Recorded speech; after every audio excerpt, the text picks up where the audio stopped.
Madame, Monsieur, bonjour, bonsoir, le journal des titres, bienvenue.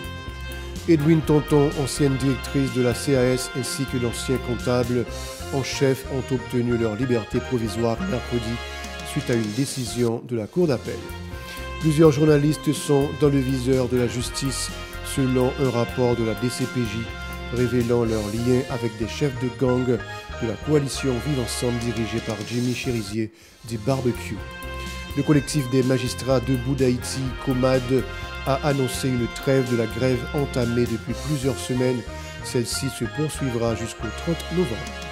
Le Canada salue les sanctions imposées mardi par les États-Unis à l'encontre de l'ancien chef d'État Michel-Joseph Martelly en raison de son implication dans le trafic de drogue et son soutien aux gangs armés qu'il terrorise de la population. La chancelière Dominique Dupuis informe que l'Académie diplomatique Jean Price-Mars a été acceptée comme membre titulaire de la conférence des recteurs, présidents et dirigeants d'institutions d'enseignement supérieur haïtien, Corpua, suite à une décision du conseil d'administration prise hier mardi. Fin de mission de l'ambassadeur français en Haïti, Fabrice Moriès. Une cérémonie d'adieu a été organisée en son honneur mardi par le Conseil présidentiel de transition CPT. Le 21 août 2024 marque les 90 ans de la commémoration par le président Sténio Vincent de la fin de l'occupation américaine en Haïti. Restez avec nous pour le développement. De retour, Madame, Monsieur, comme annoncé en titre, la Cour d'appel a décidé de libérer provisoirement l'ancienne directrice de la Caisse d'assistance sociale CAS ainsi que l'ancien chef comptable Pierre-Richard Vallès pour des raisons humanitaires. Cette décision a été prise suite à la demande de mainlevée formulée par leurs avocats. Cependant, une interdiction de départ a été émise à leur encontre jusqu'à l'ordonnance définitive de la Cour. Edwin Tonton et Richard Vallès ont été appréhendés en avril 2023 à la suite d'un rapport d'enquête de l'unité de lutte contre la corruption USCC qui révélait leur présumée implication dans des actes de corruption au sein de l'institution. Un rapport de la Direction centrale de la police judiciaire DCPJ a révélé des liens étroits entre le journaliste Yvener Silla Fanor et les chefs de gangs armés de la région métropolitaine de Port-au-Prince, tels que Jimmy Cherizier, Vitelorme Innocent et Claudie Célestin dit Chien Méchant. Les enquêteurs de la DCPJ ont découvert des conversations téléphoniques qu'il entretenait régulièrement avec ces caïds.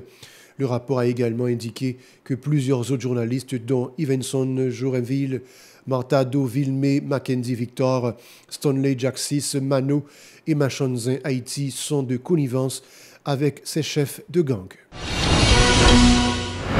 La PNH informe que des agents policiers ont été déployés dans plusieurs communes, dont Tabar et Delma, pour assurer la libre circulation des citoyens. La chancelière Dominique Dupuis a annoncé que l'Académie diplomatique Jean Price-Mars a été acceptée comme membre titulaire de la conférence des recteurs, présidents et dirigeants d'institutions d'enseignement supérieur haïtiennes Corpua. Cette décision fait suite à la demande d'adhésion formulée par le ministère des Affaires étrangères et approuvée mardi par le conseil d'administration de la Corpua. Selon la ministre, ce partenariat optimisera la gestion des bourses internationales et renforcera la représentation de l'Académie dans les provinces.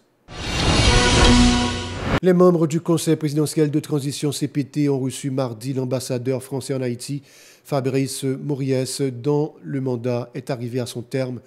La cérémonie d'adieu s'est déroulée à la ville d'accueil, à Musso.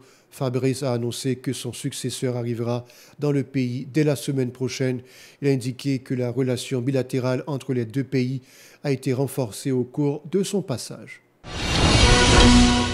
Des organisations de droits humains ont organisé une conférence de presse mercredi pour informer de la prochaine élection qui se tiendra dans le secteur en vue de choisir un représentant pour le Conseil électoral provisoire, CEP, la coalition qui regroupe plusieurs organisations de défense des droits de l'homme, dont le Bureau des avocats internationaux BAI et le Centre Karl Levesque, a apporté des précisions concernant le processus.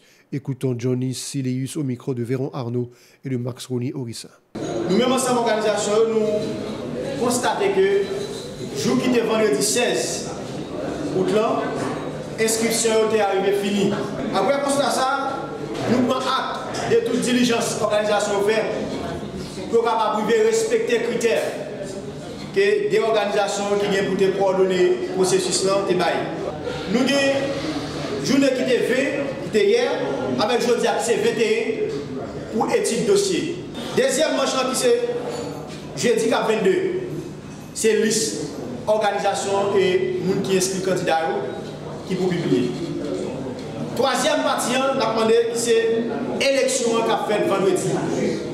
Vendredi, ouais, par élection a fait avec toute organisation qui est inscrite et tout candidat qui est inscrit dans le processus capable de participer avec toute transparence et démocratique pour ça capable de respecter. J'ai demandé ça, j'ai abonné ça. Le mouvement de fraternité pour Haïti, MOFA, a réalisé 3 journées de clinique mobile du 19 au 21 août dans le site d'hébergement du lycée Marie-Jeanne. Cette activité vise à fournir un accompagnement sanitaire aux déplacés dans ce centre. Doria Das, responsable de l'organisation, a indiqué que durant les 2 premières journées, environ 2000 personnes ont été consultées et ont reçu des médicaments. Elle a déploré la situation de la violence qui a conduit le dysfonctionnement de divers centres hospitaliers, privant ainsi la population de soins essentiels. Suivons sa déclaration au micro de Yasmine Sanon et de Marie-Carmel Auguste. Réaliser que la population est en ville, nous avons souffert à cause de gens qui sont sortis d'Akayo, qui viennent habiter dans le site, surtout dans le lycée Marie-Jeanne. Nous connaissons qu'il y a 5500 personnes environ, nous sommes recensés, ça dit qu'il y a un cas par recensé. Et là que nous venons visiter là, nous avons dit que nous avons besoin de docteurs, nous avons besoin de médicaments, nous avons besoin de manger tout ça. Comme nous-mêmes, nous sommes staff, nous avons un peu de médecins ensemble avec nous, nous avons infirmières, nous avons infirmiers, nous avons laboratoires ensemble avec nous. Nous décidons de nous dire qui ça nous mettons ensemble pour nous qui ça nous même nous avons fait. Nous disons nous là pour commencer à venir par soin, nous allons pour aller dans la communication, nous allons pour aller lycée de jeunes filles, nous allons pour aller dans Rex Théâtre et puis tant d'autres côtés qui ont site pour nous capables de porter ça que nous capables nous-mêmes dans façon pas nous pour capables d'aider parce que nous-mêmes nous choisissons faire en tant que jeunes, en tant que monde qui vivent à Haïti, nous disons non, nous ne pouvons pas quitter des rives ça fait pour nous malades, nous ne pouvons pas jouer dans la soignante. Pas de l'hôpital général, pas de centre de santé portail organe, pas de gestion, mais nous-mêmes nous disons nous mettons bien nous à terre, nous-mêmes en tant que médecins, nous cherchons l'autre médecin ensemble avec nous, nous avons pédiatre, nous avons gynécologue, nous avons dentiste qui ensemble avec nous tous, nous mettons ensemble pour nous capables de arriver sur la population, pour nous-mêmes tout ça même, nous capables de faire, nous pas quitter nous-mêmes, nous arrêter. Dans l'état vraiment que nous avons commencé depuis lundi. Nous avons fait 3 jours, c'est là, je dis c'est 3e jour, c'est le dernier jour, et nous avons déjà lundi, nous avons 1000 personnes, hier nous avons pas 1000 combien de monde encore consulté par médicaments, tout ça, sans goût, il faut nous préciser ça. La docteure Das a également signalé une propagation alarmante de plusieurs infections dans ce camp de réfugiés, notamment des infections vaginales et urinaires, la grippe et la gratelle. Elle a lancé un appel aux autorités et à d'autres personnalités pour soutenir le MOFA dans cette initiative visant à accompagner les déplacés dans le domaine de la santé. Suivez. Nous avons pile syndrome grippal, nous avons pile monde qui est hypertendu, nous avons pile monde qui gagne gratelle, si monde qui gagne gratelle comme le monde qui gagne, nous avons pile monde qui est asthmatique, nous avons pile monde qui gagne fièvre, pile si monde qui gagne infection, pile filles et garçons qui ont problème, infection vaginale, infection urinaire, nous avons pile comme ça. Pour nous aller dans l'école nationale qui se pour faire, parce que nous déjà dit nous y attendons nous, tout ce que nous sortons là, nous allons aller dans la communication. Et puis après, pour aller Rex Théâtre et puis pour aller lycée de jeunes filles. Le message, c'est pour l'État, avec tout le monde qui t'a aider dans ce sens. Nous t'a aider dans ce sens parce que nous-mêmes, nous ne pouvons pas arriver vraiment vrai. Nous avons couvrir à 100%. Avec faible moyen, nous gagnons, nous faisons ça, mais si nous jouons l'autre monde, l'autre instance qui veut mettre ensemble avec nous. Parce que ça, nous fait, c'est un bagage politique, nous fait un bagage social.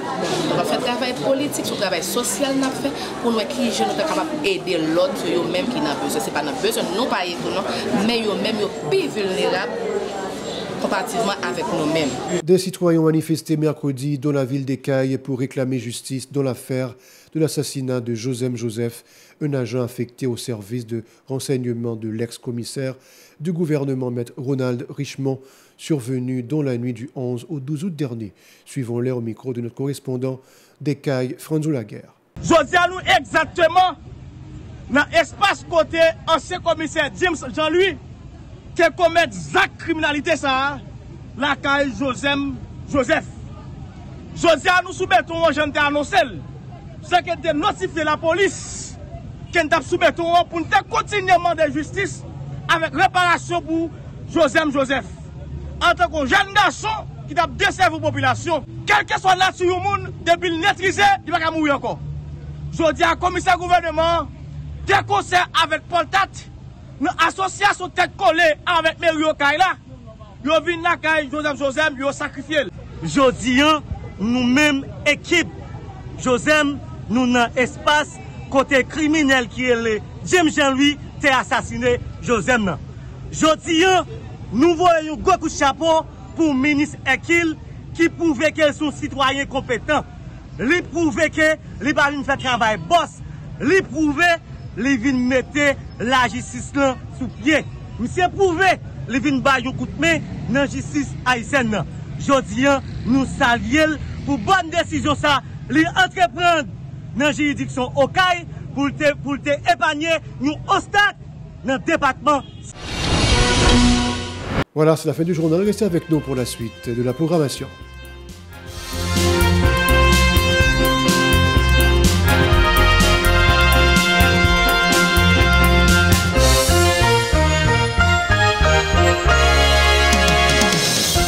Si vous jugez que cette vidéo est intéressante, n'hésitez pas à liker et partager la vidéo. Et surtout, n'oubliez pas de vous abonner à cette chaîne et activer la cloche de notification pour ne pas louper aucune de nos vidéos.